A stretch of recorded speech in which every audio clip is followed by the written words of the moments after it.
Hello friends, आपका मेरे channel पर स्वागत है। आइए आज हम रीजनिंग के ही कुछ क्वेश्चन और करते हैं। अगर ये मैंने आपको ध्यान नहीं है पहले करवाए हैं या नहीं, तो आइए मैं आपको एक बार ये बता देती हूँ, तो लगभग आपकी जो रीजनिंग भी है वो कंप्लीट ही हो जाएगी। तो आप प्रैक्टिस ज्यादा कीजिए। उसके बाद हम देखते हैं 8th क्लास की जो बुक है मैथ की वो करेंगे। तो देखिए आज आगे के कुछ क्वेश्चन सॉल्व करते हैं, तो वीडियो को स्किप किए बिना देखिएगा। अगर आपने मेरी पिछली वीडियो नहीं देखी है तो देख लीजिएगा, ऊपर आई बटन पर क्लिक करके देख लीजिएगा रीजनिंग की, क्योंकि ये आपकी पूरी 90 मार्क्स की है, तो आपको अच्छे से क्लियर होनी चाहिए। तो आप जो है वो सारी वीडियोज देख लीजिएगा। तो चलिए शुरू करते हैं। ये देखिए, इस तरह क्वेश्चन आपको दिया जा सकता है कि बर्फ है, पानी, ठोस, तो यहाँ क्या आएगा। तो देखिए इसे बिल्कुल आसान है, ये बर्फ और पानी, ये जो दो आपको दिए गए हैं, ये 4 बिंदु जो दी गई है इसके बाद वाले दो अलग होंगे, ये दो अलग होंगे। तो अब आप इन दोनों में देख लीजिए कैसा संबंध दिया गया है, वही हमें इन दोनों में बनाना है। तो देखिए बर्फ है और पानी है, इसका कहने का मतलब क्या है कि बर्फ है हमारी, जब पिघल जाएगी तो उसका क्या बन जाएगा, पानी बन जाएगा। या आप यूं भी सोच सकते हैं कि जब पानी होगा तो अगर हम उसे जमाने के लिए रखेंगे तो वो बर्फ बन जाएगी, और बर्फ पिघल कर हमारी पानी बन जाएगी। तो ठोस क्या है, ठोस देखिए ऐसा हमें कुछ करना है कि ये पिघल कर क्या बने, या किसको हम ऐसा जमाए कि वो हमारा ठोस बन जाए। तो आपका क्या हो जाएगा, द्रव हो जाएगा। द्रव पदार्थ क्या होते हैं वो देखिए, अगर हम इसे जमा देंगे तो ये बर्फ की तरह हमारा ठोस बन जाएगा। ठीक है, द्रव मान लीजिए पानी हो गया, तो ये ठोस हमारी बर्फ बन जाएगी। और अगर हमारा ठोस बर्फ है तो ये पिघल कर क्या बन जाएगा, पानी, यानी कि क्या बन जाएगा, द्रव बन जाएगा। तो इस तरह का संबंध हमें इन दोनों में बताना था। तो जैसे बर्फ के लिए पानी होगा तो ठोस के लिए क्या होगा, आपका द्रव होगा। ठीक है, तो अब देखिए जरूरी नहीं, आप ये ध्यान रखिए, बस आप ये देखिए कि इन दो में क्या संबंध दिया गया है, वही आपको इन दोनों में दिखाना है। तो अब देखिए ये आपका आंख दिया गया है, ये निकट दृष्टि दिया गया है, और ये दांत है। अब आंख दे दिया यहाँ, यहाँ दांत दे दिया, फिर इसने ये बीच में क्या दिया है, निकट दृष्टि दिया है। यानी कि निकट दृष्टि यानी कि जो हमारा चश्मा चढ़ता है उसके लिए आंख का ये एक रोग होता है निकट दृष्टि का। तो यानी कि इसने क्या दिया है, आंख का रोग दिया है। ठीक है, रोग दिया है निकट दृष्टि। तो हमें दांत का बताना है, तो जो मोतियाबिंब है वो भी हमारा आंख का होता है, दूरदृष्टि है वो भी हमारा आंख का होता है। तो जो पायरिया है आपका, ये हमारा क्या होता है, दांत का रोग होता है। तो दांत के लिए आपका क्या जाएगा, पायरिया।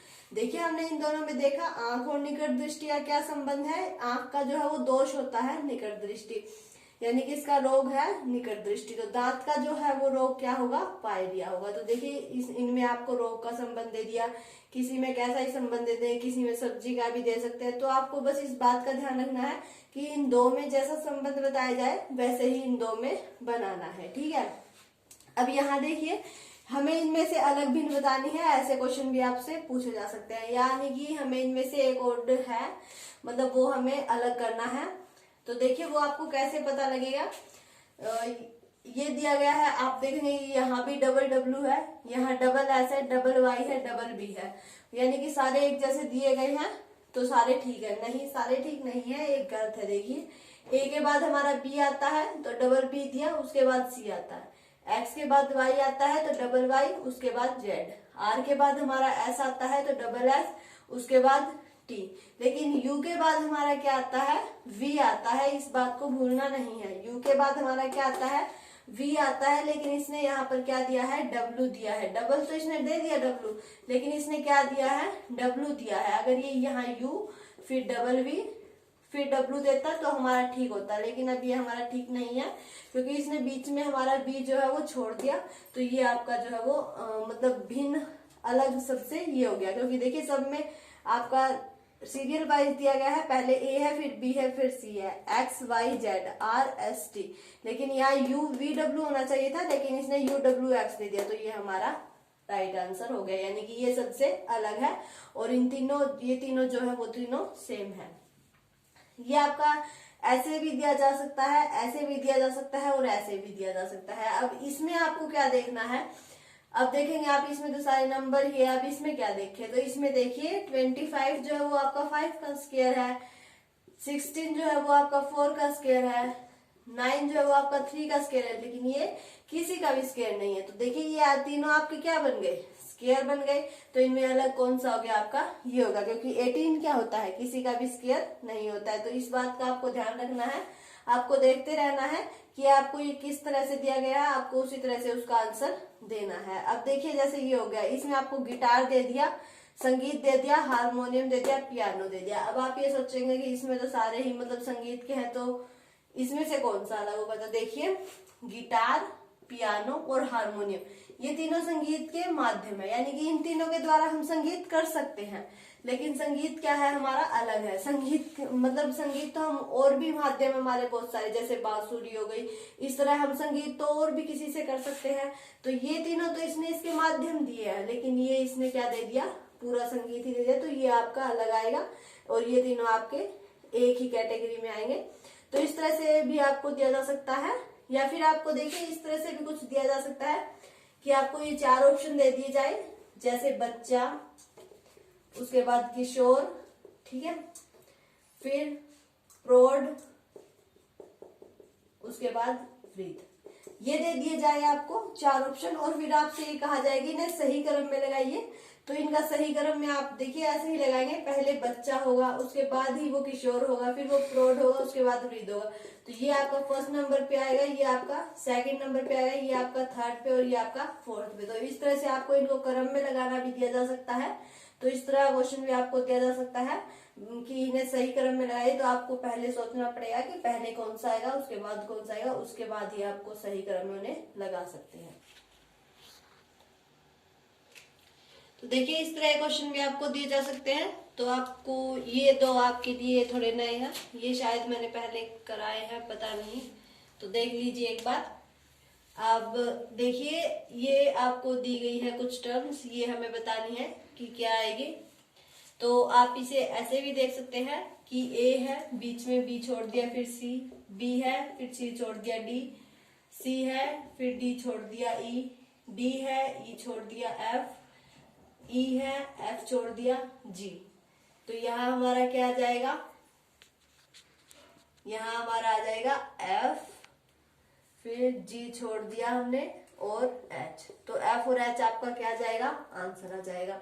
अगर आप इस तरह से देखते हैं तो भी ठीक है, क्योंकि देखिए यहाँ इसने ई छोड़ा तो ई से शुरू करेगा, यहाँ डी छोड़ा तो डी से, तो यहाँ हमने एफ छोड़ा है तो आगे एफ से शुरू करेंगे, फिर एफ के बाद एक छोड़ेंगे जी, उसके बाद हमारा एच। तो सब में ऐसे ही किया गया है, हमने ऐसे कर दिया, आप ऐसे भी कर सकते हैं, या फिर आप देखिए इसे ऐसे भी कर सकते हैं, A B C D E. तो यहाँ क्या आएगा, एफ, फिर देखिए C D E F G, तो यहाँ क्या आएगा, एच। तो एफ और एच आपका क्या हो जाएगा, आंसर। देखिए इस तरह का क्वेश्चन भी आपको दिया जा सकता है, आप दोनों तरह से इसे कर सकते हैं, बस आपको देखना पड़ेगा। आप तो कहीं आप ये ना सोचा कि ए सी दे दिया फिर बी डी, इसका क्या मतलब। तो आप इसे ऐसे भी कर सकते हैं, या फिर आप इसे ऐसे, कई बार क्या कहता है कि यहाँ ए दे दिया, फिर यहाँ डी दे देंगे, 2 छोड़ दिए बीच में, फिर यहाँ मतलब डी के 2 छोड़ने के बाद जो आएगा वो दे देंगे, फिर 2 छोड़ने के बाद जो आएगा वो दे देंगे, फिर 3 छोड़ के ऊपर वाले दे देंगे। इस तरह से भी दिया जा सकता है, कई बार लगातार भी दे दिया जाएगा। तो वो तो आपके क्वेश्चन पे डिपेंड करेगा कि कैसे दिया गया है, आपको उसी तरह से करना होगा। अब देखिए ये जैसे ये दिया गया है 2az 4by, तो देखिए इसमें आप पहले तो ये देखिए 2 जा 4, 2 3 जा 6, 2 4 जा 8, तो 2 5 जा 10 आएगा, ठीक है। इतना तो हमें पता लग गया। 2 का जो है वो टेबल यहाँ पर दी गई है, 2 है, फिर 4 है, फिर 6 है, फिर 8 है, तो फिर 10 आएगा। अब देखिए ए जेड दिया गया है, ए हमारा क्या होता है, पहला अल्फाबेट होता है, और जेड क्या होता है, सबसे लास्ट वाला होता है, ठीक है। यानी कि एक तो पहला दिया गया है और एक सबसे लास्ट वाला उठाया गया है, ठीक है। आप इसे ऐसे भी देख सकते हैं, या फिर अगर आप यूं देखना चाहे कि ए है, बी है, सी है, डी है, तो यहाँ पर क्या आएगा हमारा ई। अब देखिए जेड है, जेड के एक माइनस करेंगे तो वाई, वाई में से एक माइनस करेंगे तो एक्स, एक्स में से एक माइनस करेंगे तो डब्ल्यू, और डब्ल्यू में से एक माइनस करेंगे तो वी। तो आपका ये आंसर हो जाएगा।